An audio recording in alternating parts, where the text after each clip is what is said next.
உதயம் சவுத் நேர்களுக்கு வணக்கம். இன்று நம்மோடு நேர்காணல் பேசுவதற்காக அரசியல் விமர்சகர் திருமிகு ராஜகம்பீரன் அவர்கள் நம்மோடு இருந்திருக்கிறார். வாருங்கள், அவரோடு பேசலாம். வணக்கம் சார். வணக்கம். எடப்பாடி பழனிசாமி அவர்கள் பரப்புரை கூட்டத்தில் பேசும் பொழுது 2 தமிழக வெற்றி கழகத்தினுடைய கொடிகள் பறந்துச்சு. அந்த கொடிகளை பார்த்து எடப்பாடி பழனிசாமி சொல்றாரு, பாருங்க கொடி பறக்குது, கூட்டணிக்காக இப்பவே பிள்ளையார் சொல்லி போட்டாங்க பாருங்க அப்படின்ற மாதிரி பேசியிருக்கிறாரு.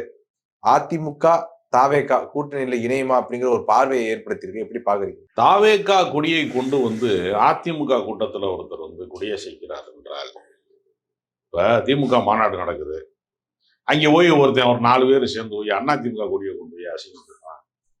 திமுக காரங்க எல்லாம் சேர்ந்து, நீ யாரு, நீனு எதுக்கு இங்க வந்த? எந்த கட்சி கூடியவாது வேறு கட்சியினுடைய கூட்டத்துல பொதுக்கூட்டத்துல போய் நுழைய முடியுமா? முதல்ல லாஜிக்கே இது கிடையாது. முதல்ல இங்க விசிகா கூட்டம் நடக்கிற போய் பாமக கூடிய அசைக்க முடியுமா? அசைக்க முடியாதுல்ல. கம்யூனிஸ்ட் கூடியவாது காட்டுறது. அப்ப கூட்டணி கட்சினா கூட அவங்க தலைவர்கள் வருகிறார்கள் என்பதற்காக வேண்டுமானால் அதை வந்து அந்த கட்சி நிர்வாகிகள் ஒப்புக்கொண்டால் தான் அதை செய்யும். ஒருத்தருக்கான கட்சி கூட்டத்துல இன்னொரு கட்சியினுடைய கொடி பறப்பது என்பது தேர்தல் நேரங்களிலே சாத்தியம் இருக்கு. வழக்கமான பொதுக்கூட்டங்கள்ல அது சாத்தியமே கிடையாது. இப்ப என்ன வேடிக்கையா இருக்குன்னா, அதிமுக ஆளுகளே செட்டிங் பண்ணி தாவேகா கொடி அசைக்க சொல்லியிருக்காங்க அப்படிங்கிற மாதிரி ஒரு தகவல் வருது. இப்ப நிலைமை என்னன்னா, நான் ரொம்ப பலவீனம் அடைஞ்சிட்டேன். எடப்பாடி பழனிசாமிக்கு மீண்டும் ஆட்சி அமைப்பதற்கான வலிமை என்பது இல்லை. வாக்கு சதவீதம் என்பது பாதியாக குறைந்து விட்டது. ஏறத்தாழ வந்து ஒரு 40% வரைக்குமான வாக்கு வங்கி வரைக்கும் உயர்ந்திருந்த கடந்த காலங்களிலே, ஜெயலலிதா காலங்களிலே வலிமையாக இருந்த அதிமுக என்பது பலவீனப்பட்டு டிடிவி அணி, ஓபிஎஸ் அணி, சசிகலா அணி, அந்த அணி இந்த அணின்னு போய் எல்லாமே 10 தோல்வி பழனிசாமி என்ற பாராட்டுக்குரிய ஒரு இடத்துக்கு வந்து கட்சி பின்னடைவு பாதாளத்துல படுத்து கிடக்கு கட்சி. இதே மாதிரி கரூர் நெரிசல் மரணத்தின் வழியாக விஜய் வந்து தமிழ்நாட்டை காப்பாற்ற போறோம்னு கிளம்பி போயிட்டு, இந்த நாட்டையே காப்பாற்ற போறேன், திமுக வந்து நான் தான் நாட்டை பறிச்சு கொண்டவங்களை எல்லாம் காப்பாற்ற போறேன்னு பொதுமக்கள்கிட்ட சொல்றதுக்கு முயற்சி பண்ணி தன்னை வேடிக்கை பார்க்க வந்தவங்களையே காப்பாற்ற முடியல. அவரால் கூட்டமே நடத்த முடியல, கட்சி நடத்த முடியல. பூரா பேரும் ஒரே ஒரு எஃப்ஐஆருக்கு பயந்து எல்லாருமே பதுங்கு குடிக்குள்ள போயிட்டாங்க. ஆதவர்ஜுனாவை காணாம். அவர் போய் வட மாநிலங்கள்ல சுத்திட்டு இருக்காரு. பிஜேபி காரங்களை பாக்குறதுக்கு அவர் போயிட்டாரு. இங்கிட்டு புஷி ஆனந்த்னு சொல்லி ஒரு பெரிய மாவீரனை வளர்த்து விட்டு இருந்தாங்க கட்சியில. அந்த ஆளு தலைமறைவாகி பல நாளாச்சு. ஆளையே காணாம். அப்படி ஒரு ஆளே கிடையாது.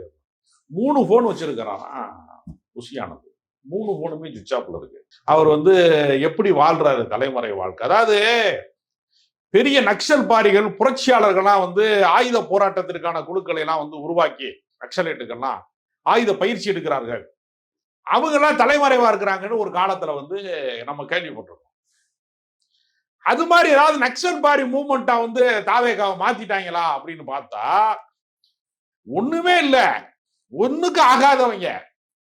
நீங்க விஜய் ஏன் அரசியலுக்கு வந்தாரு அப்படின்னு கேட்டா, ஷூட்டிங் வந்து இப்ப நீங்க வந்து ரொம்ப புகழின் உச்சியில இருக்கிற நடிகனா இருந்தா கூட வருஷத்துல வந்து 365 நாள் 65 நாள் தான் ஷூட்டிங் நடக்கும். 50 நாள் 60 நாள் தான் நடக்கும். 300 நாள் லீவ் இருக்கிற தொழில் வந்து சினிமா தொழில் தான். வேற எங்கேயுமே இவ்வளவு லீவு கிடையாது. ஏன் சினிமாக்காரன் வந்து வேற வேற வேலையெல்லாம் பாக்குறாங்கிறது பல பேருக்கு விவரம் தெரியாது. ஒரே ஒரு கதையை வச்சுக்கிட்டு 10 வருஷமா சுத்தினேங்கிறாங்கல்ல, 10 வருஷமா என்ன வேலை பார்த்தான்னு ஒரு கேள்வி இருக்குல்ல. ஒண்ணும் இருக்காது. சூப்பர் ஸ்டாரா இருந்தா கூட வீட்டுல சும்மா ஸ்டாரா தான் இருப்பான் நடைமுறையில. பாதி நாள் வேலையே இருக்காது. அப்ப அவங்க என்ன செய்யறதுன்னா, இப்ப இவரெல்லாம் என்ன பண்ணான்னா, காதல் படமா நடிச்சு கல்யாண மண்டபமா கட்டி வச்சாரு. யாரு? விஜய். காதலுக்கு மரியாதைன்னு படம் நடிப்பாரு. ஆனா உண்மையிலேயே கல்யாண மண்டபத்துக்கு தான் மரியாதை வரல. கல்யாண மண்டபமா கட்டி சோபா மண்டபம் அந்த மண்டபம்னு வரிசையா கட்டி வச்சிருப்பாரு. ஏன்னா வருமானம் வருதுல்ல. இப்ப கணக்குல காட்ட முடியாத வருமானங்களை அளவுக்கு அதிகமாக சம்பாதித்ததற்கு பின்பு ஒரு நெருக்கடி வருகிறது. அப்ப தங்களுடைய கருப்பு பணத்தை மறைப்பதற்கு தான் அவங்க கட்சி ஆரம்பிக்கிறாங்க. எந்த நடிகை கட்சி ஆரம்பிச்சாலும் சமுதாயத்திற்காக, மக்களுக்காக, நாட்டு நலனுக்காகன்னு வெளியே சொல்லுவாங்க.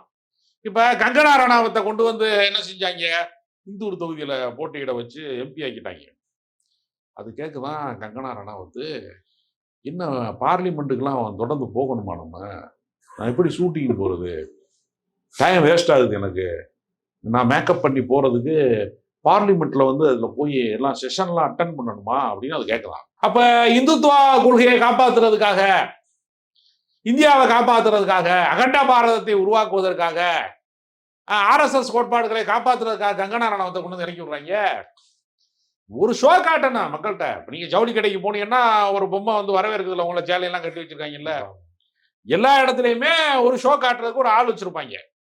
நாட்டாம படத்துல நடிக்கும் போது, ஆமா நாட்டாம படம் நடிக்கும் போது சரத்குமார் தான் அடுத்த முதலமைச்சர், அடுத்த எம்ஜிஆர் அவர் தான் அப்படின்னு சொல்லி ஒரு செட்டிங் பண்ணி வச்சாங்க கொஞ்ச நாள். அது நிக்கல. அஜித் குமாரை கேட்டு பார்த்தாங்க. நான் என்னுடைய ரசிகர்களை மிஸ்யூஸ் பண்ண மாட்டேன், நான் தவறா பயன்படுத்த மாட்டேன் அப்படின்னு ஜென்யூனா அவர் வந்து விலகிட்டார். நான் கார் பந்தயத்துக்கு போவனே தவிர இந்த மாதிரி ஆளுகளை நெரிசல்ல வச்சு கொள்ற பந்தயத்துக்கு நான் வரமாட்டேன் அப்படின்னு அவர் வெளியேறிட்டார். இப்ப விஜய் என்ன பண்றாருன்னா, ஒரு முட்டுச்சந்தில கட்சி மாட்டிக்கிருச்சு. கூட இருந்தவனை பூரா காணாம், 50 பேர் ஓடி போயிட்டான்.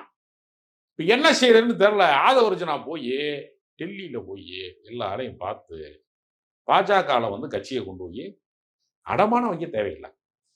ஏன் நீங்கள் அடிக்கடி வந்து இந்த தங்க நகையை அடமானம் வைக்கிறீர்கள், நல்ல விலைக்கு விற்று விடலாமே அப்படின்னு ஒரு விளம்பரம் வரும். அது மாதிரி என்ன பண்ணிட்டாங்கன்னா, பாஜக கொண்டு நம்ம கட்சியை கொடுத்துருவோம்.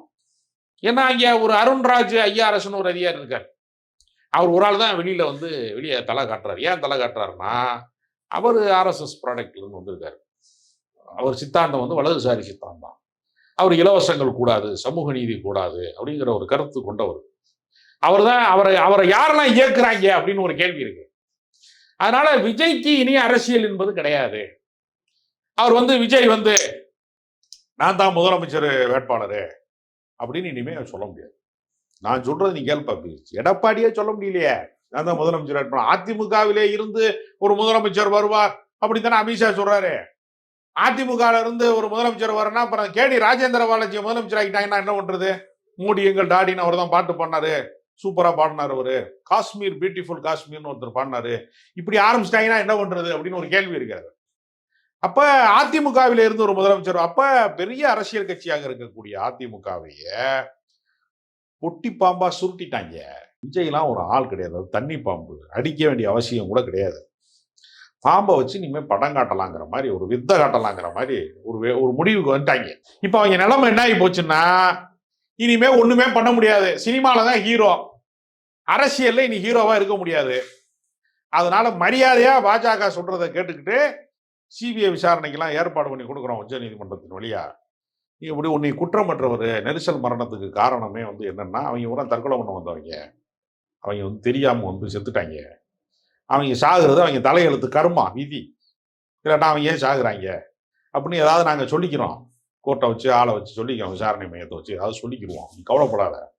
நெரிசல் மரணத்துக்கு விஜய் காரணம் இல்லைன்னு தீர்ப்பு வாங்கி வழக்கு விசாரணைகள் மூலமா சொல்லி, எல்லாத்துக்கும் காரணம் தமிழ்நாடு அரசு தான், திமுக தான் காரணம் அப்படின்னு நம்ம சொல்லிடலாம். மக்கள்கிட்ட ஒரு பொய் பிரச்சாரத்தை கட்டவிழ்த்து விடலாம். இப்ப நயினார் நாகேந்திரன் ஆரம்பிச்சிட்டாரு. 41 பேர் உயிரிழப்புக்கு காரணம் எல்லாமே திமுக தான். நெரிசல் மரணத்துல விஜய் ஏன் ஜாகலன்னு கொஞ்சம் பேர் கேட்டாங்க. திரும்ப நெரிச்சு கொண்டு விடுவாங்கிறார் நயினார் நாகேந்திரன். கொலை முயற்சி, அட்டெம்ப்ட் மர்டர் ஆயிரும் அப்படிங்கிறாரு. அப்ப விஜய் ஒரு பதுங்கு குடிக்கல போய் இரங்கல் அறிக்கை தெரிவிக்கிறதுக்கே 72 மணி நேரம் ஆகி போச்சு. ஏன் 72 மணி நேரம்னா, ஸ்கிரிப்ட் பேப்பர் எழுதுறவன் காணாம போயிட்டான், சுவிட்ச் ஆஃப் பண்ணிட்டான். அவனை தேடிக்கிட்டே தெரிஞ்சான். 3 நாளா, 3ஆவது நாள்ல சிக்கின ஆளு. அவன் பேட்டரி போடாம விட்டுட்டான்.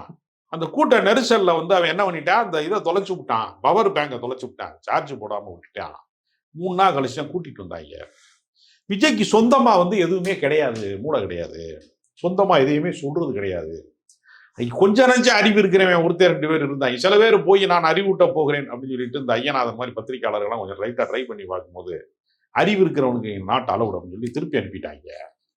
இந்த ஜெகதீஸ்வரன் ஒரு செய்தி தொடர்பாளர் இருந்தார், கொஞ்சம் விவரமா அரசியல்லாம் பேசுவார் அப்படின்னு அவனை கெட் அவுட் பண்ணிட்டாங்க. எல்லாத்தையுமே தூக்கி வெளியே போட்டாங்க. ஏன்னா அவர் விமர்சிக்கிறாரு கட்சியை. எப்படி சொல்றாங்கன்னா, கட்சியை விமர்சிக்க கூடாதான். ஜெகதீஸ்வரன் என்ன பண்றாராம், கட்சியில இப்படிலாம் ஒழுங்கு இல்லாம இருக்கு அப்படின்னு எப்பயே சொன்னார். முதலே சொல்லிட்டார். அவர்லாம் விக்கிரவாண்டி மாநாட்டிலேயே 440 பேர் மயங்கி கிடந்திருக்கிறாங்க, தண்ணி கிடையாம வெயில்ல மயங்கி கிடந்தாங்க.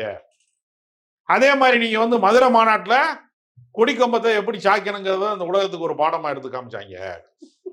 பல மரணங்கள் நடக்கிறதுக்கு இவங்க காரணமா இருக்கும் போது அவனவனா சாகுறேன், அதுக்கு நான் என்ன செய்ய முடியும்னு இந்த அருண்ராஜ் ஐஆர்எஸ் ஒரு பேட்டியை கொடுக்குறாப்புல.